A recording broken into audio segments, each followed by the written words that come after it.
Liga 1 musim 2022-2023 kini berada di penghujung kompetisi. PSM Makassar jadi salah satu tim yang tampil cukup impresif di musim ini. Alhasil, sejumlah pemain pun bersinar di bawah asuhan Bernardo Tavares. Bersinarnya para pemain jadi keuntungan sekaligus ancaman. Pasalnya, kini sejumlah klub mulai melirik para pemain PSM untuk dibeli di bursa transfer.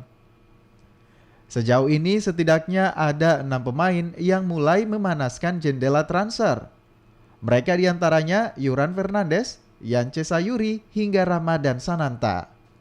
Kebijakan tim Juku Eja pun akan jadi penentu. Akankah mereka akan bertahan atau justru meninggalkan klub? Tim Liputan.